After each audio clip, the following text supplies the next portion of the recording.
কষিয়ে নিচ্ছি। কষানো হয়ে গেছে। এখন আমি এর মধ্যে সিদ্ধ করে রাখা মাংসগুলো দিয়ে দেবো।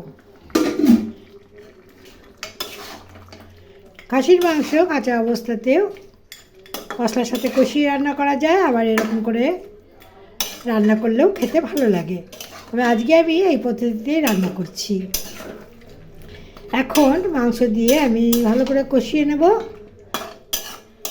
মশলার মধ্যে আমি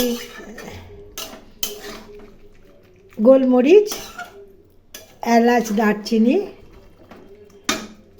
আর জায়ফল দিয়েছি। মাংসের স্টকটা আমি রেখে দিয়েছি, এটা দিয়ে দেবো ঠিক করে।